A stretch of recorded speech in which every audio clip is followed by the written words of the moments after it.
Oi, gente! Tardelli Flávia aqui, mais uma vez com vocês. E mais uma vez a gente vai falar um pouquinho a respeito de teologia. Hoje eu vou trazer para vocês Spurgeon, ele sim. Eu, um tempo atrás, fiz um resumo de uma pregação, pregações maravilhosas, mas são muito longas, né? Que são pregações maravilhosas, e eu fiz o resumo de uma que fala sobre oração. Pontos para uma oração eficaz. Eu tô com uma filhinha aqui, tá? Logicamente. É engraçado porque eu trabalho com criança e eu tento simplificar o máximo possível, não só para as crianças, mas para todo mundo, essa questão da oração. Eu gosto de trazer mesmo aquele conceito bem simplório de que orar é conversar com Deus, porque de fato é. A Bíblia fala que nós somos amigos de Deus e que a gente sabe que para manter uma amizade, uma relação, conversar é fundamental, é super importante, né? A comunicação, o contato, né? E aí, por que não trazer dessa forma essa questão da oração? Só que quando nos aprofundamos nesse tema, a gente percebe, se a gente for ver lá na Bíblia, as orações, né, as relações de Deus com Moisés, com Josué, com o próprio Jesus, né, com essas pessoas que Deus foi muito mais direto, né? Se a gente for levar em consideração esses contextos, a gente vai perceber assim que existia muita mais profundidade nessa questão da oração, né? Que a oração pode ser um poder que nós temos a nosso favor, algo entre nós e Deus, algo como uma espécie de uma arma que Deus nos deu e é muito forte, muito forte. Assim como é a palavra do Senhor, né? Muito poderosa, muito poderosa. Através da palavra a gente conhece Deus e através da oração nós podemos ter experiências profundas e inesquecíveis com Deus, que é muito importante para a nossa vida como cristão. Mas vamos lá, o que é que Spurgeon fala, né, sobre oração eficaz, ok? É interessante que tem alguns pontos na Bíblia que fala que... Porque a gente sempre vai dizer que Deus sempre nos escuta e tal, e a Bíblia fala que há momentos em que Deus não nos dá essa bola toda, não. Não é verdade. Tá? Ele fala, por exemplo, que quando o marido está em pecado, eu acho alguma coisa assim, eu vou deixar aqui na descrição para vocês mais específico, Deus não escuta a oração dele, por exemplo.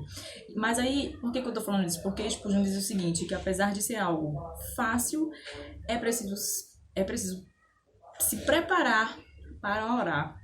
Inclusive, ele diz que a oração é uma arte que só o Espírito Santo pode nos ensinar e que nós devemos orar até aprender a orar. Porque também a gente sabe que quando a gente não sabe o que dizer a Deus, né, a gente pede ao Espírito Santo para que ele nos represente nesse momento, né, com gemidos inexprimíveis. Então a gente tem que orar até a gente aprender a orar. E eu não estou falando de orar em público, de palavras bonitas, não. Vocês vão ver aqui o que Spurgeon está querendo trazer pra gente, tá? A primeira coisa que ele coloca é o que eu devo pedir. O que eu devo pedir? A Bíblia fala que muitas vezes nós não somos respondidos nas nossas orações porque nós não sabemos o que pedir, né? Nós também precisamos ser claros. Quando a gente pede alguma coisa a Israel, quando a gente pede algo a Deus nas nossas orações, nós devemos ser claros com o Senhor. E mesmo que a gente use poucas palavras, não tem problema, não precisa ser palavras bonitas, não precisa ser muitas palavras. O importante é que nós sejamos fervorosos, que nós tenhamos fé, né? Ou seja, temos que saber pedir, temos que ser claros na nossa oração, e fé é absolutamente importante quando a gente ora, tá? Principalmente quando é para pedir algo ao Senhor. Ok? Peça algo que precisa de agora. Pode ser, sei lá, o pão de cada dia. Esse negócio é muito importante. Eu obviamente, não estou dizendo que não concordo com o Spurgeon, mas recentemente eu descobri algo que eu nomeio como depósito de oração. Quando a gente faz orações futuras, e a gente faz muito isso. Por exemplo, eu orei muito para me casar antes de me casar, né? Eu oro pelos meus filhos, eu oro sim pelo meu futuro a partir de agora. Isso eu coloco o nome de depósito de oração. Então, assim, você obviamente não pode se esquecer de orar pelo que você precisa agora, mas faça o seu depósito de oração. Ore pelo seu futuro, por coisas futuras. Eu conheço mães que oram pelo casamento dos seus filhos, a pessoa não está errada. Até porque, talvez, quando esses filhos se casem, essa mãe não esteja aqui, entende? E ela percebe que hoje é tempo de orar pela vida de seus filhos de modo geral. Então, assim, faça depósito de oração, sim. Ore pelo futuro, pelo que você quer, ou pelo que está para acontecer, que você sabe que vai acontecer, mas ore pela maneira como isso pode acontecer. Enfim, faça depósito de oração, mas logicamente não esqueça do hoje, não é verdade? Peça o que você precisa agora. Gente, algo que é fundamental e que eu sempre observo é quando alguém ora, né? Eu estou numa oração, mas é outra pessoa que está orando. Peça em nome de Jesus. A Bíblia fala aqui de que só o nome de Jesus já detém todo o poder. Imagine a sua pessoa, né? O ideal seria nós orarmos e sempre terminarmos, eu sempre termino as minhas orações falando em nome de Jesus. Agradecendo, se for para agradecer em nome de Jesus, e se for pedindo em nome de Jesus, porque sobre esse nome, querido, detém todo o poder, só o seu nome detém todo o poder. Então, sim, ore em nome de Jesus, jamais esqueça disso, certo? Analise o que você pede. É apropriado? É apropriado. Tem uma história muito legal, é muito engraçada. Uma senhora, uma vez, no fim de ano na igreja, foi agradecer, né? E ela contou que o pai dela havia morrido e a família estava brigando ali, os irmãos com a madrasta pela herança.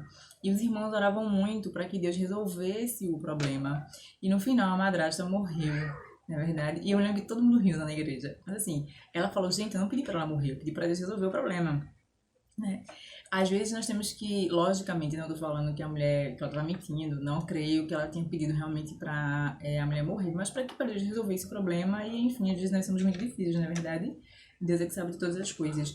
Mas assim, às vezes nós pedimos coisas a Deus que não é apropriada, na verdade, e talvez a gente saiba realmente que não devemos pedir aquilo a Deus. Logicamente que a vontade de Deus é soberana e vai fazer o que Ele quiser.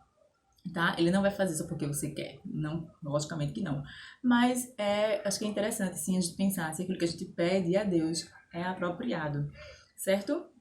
E algo que também é tão importante quanto pedir em nome de Jesus é estar submisso à vontade de Deus. Eu tenho outra historinha muito massa a respeito disso, foi algo que eu ouvi logo quando eu me converti, eu jamais esqueci disso, e foi importante eu ter escutado isso, porque eu sempre procurei ser muito humilde, porque a gente tem que ser muito humilde para se submeter à vontade de Deus, mas isso é algo que eu sempre trabalhei na minha vida, né, dessa questão da vontade de Deus. Que uma irmã me contou que ela orou muito, ela era apaixonada por um rapaz, e ela orou muito, muito, muito mesmo para que eles se casassem. Ela não estava preocupada se aquilo era o que Deus queria, ela apenas queria, e ela orou muito. Eu acredito que vocês sabem que Deus permite as coisas, né? Aquilo, eu entendo assim, como aquilo não é a sua vontade, por algum motivo ele permite que aconteça, né? Talvez ele imagine que aquilo ia nos fortalecer, ia fazer com que crescêssemos espiritualmente, como pessoas, enfim, e ele acaba permitindo que determinadas coisas aconteçam. E aí, ele permitiu que essa mulher se casasse com esse homem que ela amava tanto, e ela me disse que nunca sofreu tanto na sua vida como no tempo que estava casada com ele. Logicamente, o casamento não deu certo. Pergunte a Deus se é apropriado e tenha segurança de que você está ali totalmente disposto à vontade do Senhor. Você pode pedir o que você quiser, até aquilo que você acha que não é apropriado, mas esteja submissa à vontade de Deus. Então, assim, no fim da sua oração, não esqueça de orar em nome de Jesus e dizer, Senhor, que seja feita a tua vontade, e se assegure de que o seu coração está realmente disposto a aceitar essa vontade do Senhor. Clareza, fervor e submissão. Esses são os pontos eficazes, né? Segundo Spurgeon, de uma oração. Para concluir, eu tenho outro ponto aqui que é do Spurgeon também, que fala por que usar argumentos na nossa oração, né? E é muito interessante. Ele responde que é para o nosso próprio benefício. Deus exige que nós pleiteamos com Ele, sim, que a gente use com Ele as nossas razões, né? E ele traz vários momentos em que as pessoas fizeram isso na Bíblia, momentos de Isaías, de Abraão, Jacó, Moisés. O meu personagem favorito é Moisés, porque eu acho a relação deles dois, esse tipo, gente, de intimidade, assim, única, ímpar, né? Era um momento que Deus se revelava pessoalmente aos homens, né? E com Moisés era muito peculiar, assim, pra mim não teve outro naquele nível, né? Davi, ninguém, naquele nível não houve ninguém. Do Moisés, do começo da história deles, de Moisés dizer, gente, eu não sei fazer nada, você tá ficando louco, eu não sei falar direito, como é que eu vou fazer um negócio desse? Não, não, não, não. Até o ponto em que quando Deus diz que vai castigar o povo do Egito, Moisés argumenta com Deus. Moisés fala, não, Senhor, mas veja só, se o Senhor castigar o teu povo agora, o que, que os outros povos vão pensar? Vão pensar que o Senhor não é poderoso, que o Senhor não tem domínio sobre esse povo. Gente, foi uma relação crescente no nível, sabe? Uma transformação para Moisés, assim, para mais... Vamos nos acalmar aqui. Que o tema é outro. Essa questão do argumento. Não tem problema argumentar com Deus. E eu acho muito interessante que quando eu oro, que quando eu me vejo argumentando com Deus, eu me acho meio idiota, na verdade. Porque Deus sabe daquilo que eu estou dizendo. Mas, por algum motivo, minha gente, sabe? Ele quer que a gente pleiteie com ele, que nós usemos, sim, as nossas razões, certo? E aí ele vai dizer aqui, ó, o Spurgeon, tá? Isso mostra que a gente valoriza a bênção que a gente está querendo. Afinal, a gente está ali, ó, pleiteando por ela. O argumento bem-sucedido está fundamentado sobre a graça. Exatamente. E quais são os argumentos que você pode usar, né? O que você pode trazer para pleitear com Deus em seu favor? Fale dos atributos dele, não é? Fale da sua justiça, da sua misericórdia. Jesus usou esse argumento. Jesus disse, Senhor, tenha misericórdia de mim. Meu Deus, Jesus. Argumentou com Deus. Quem somos nós para não fazê-lo, não é verdade? Fala do grande amor de Deus e ele fala do exemplo que ele traz, é semelhança de Moisés, que Moisés também usou esse grande amor de Deus para argumentar com o próprio Deus. Fale da tristeza, tenha misericórdia de mim, já sofri tanto, Senhor. Traga à tona as tristezas do povo, não precisa ser só a sua, mas trazer a palavra do Senhor realmente na sua oração, inclusive como argumento também, é muito interessante. Do passado, né? Davi pedia sempre auxílio ao Senhor diante das coisas do passado. Davi, esse é o exemplo de Spurgeon, tá? Quando Davi fala assim, Senhor, tu és meu auxílio. Davi teve muitas experiências com Deus. E diante dessas experiências com Deus, ele conhecia a Deus, como Jó. Não conhecia só da palavra lida, não só da oração, mas das experiências vividas. Então, isso dava propriedade para, nesse caso aqui, Davi dizer, Senhor, tu és o meu auxílio, porque ele tinha Deus como auxílio. Engraçado que no Antigo Testamento não tinha a Bíblia, não tinha Jesus, não tinha, né, a oração como a gente conhece hoje, era Deus que meio que procurava os homens, vamos dizer assim. E isso, o que tinha exatamente era a experiência, né? Por isso que tem... Deus tem tantas nomenclaturas no Antigo Testamento, era a questão da experiência. Então, assim, traga o Deus da sua experiência, que você sabe que ele é, da sua experiência, né? Para poder, para usar como argumento, né? E por último, porém, definitivamente jamais menos importante, a morte de Cristo, o nome de Jesus, como o próprio argumento, o seu sofrimento, a morte, o mérito e o sacrifício de Cristo como argumento, né, dentro da sua oração. Sim, eu acho talvez que seja para manter mais a conversa, criar mais intimidade, ter mais experiência com Deus. Não deixe de fazer isso não, certo? Principalmente, não deixe de orar nunca, jamais. Ore sim, sem cessar, sem problemas.